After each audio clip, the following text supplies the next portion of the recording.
Hello everyone, my name is Ali Cupcakes and this is my first voiceover video. Today I drew this girl that my friend Kat did for her Draw This in Your Style. I thought she was really pretty and pink, so I wanted to give it a try. I don't usually draw complex poses, I have more of a cartoony 2D style, but her pose, the overlapping limbs and the head inclination especially made her relaxed attitude seem doable, and I couldn't resist the warm palette, which you see later, because line art takes ages. I was a bit art blocked at the time, stuck between exams and stuff, so it was really refreshing to do something fun and quick, with no huge expectation or grades behind it. I did some speed paints on my channel before, but I never really talked over them, so this is kind of new, silly, but also fun.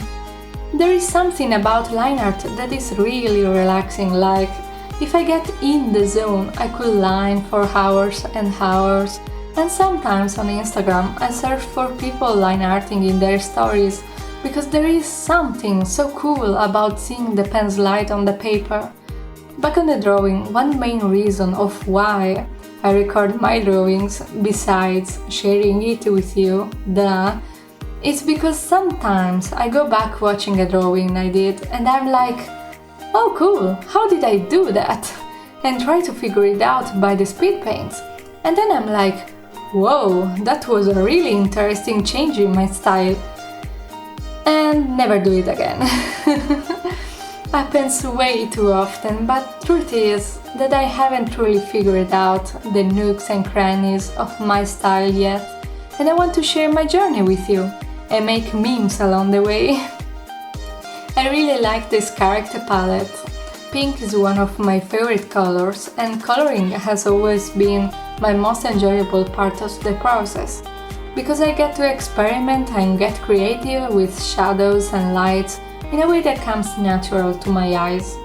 I admit I often stick to red tones or yellow themes, and that I should adventure myself more on the cool side of the blues and purples. And I was planning a whole rainbow thing that I will probably get started someday. Maybe someday. I'm also experimenting with some new editing croppings. Before I used to be like, no, I don't want anyone to see how messy I am with layers. But you know it. Most of us get wild with over 50 layers just to merge them all together in the end. It's fine. I even crop out the time I spent rearranging them, because instead of speed paints, there will be long paints. By the way, if you like JoJo, you'll be all set, because the next videos will be all about that. There are some posters I made for school and a bunch of other stuff. The deadlines for that project were really tight, and I'm honestly surprised that I managed to finish it all in time, but I will talk about it later on. Well, that was all. I hope you liked the drawing, I know Kat did, and be sure to check her out on Instagram as well. We used to go in the same animation class a couple years ago, and she's been improving so much. Thank you for sticking by, and thank you for watching. See you next time!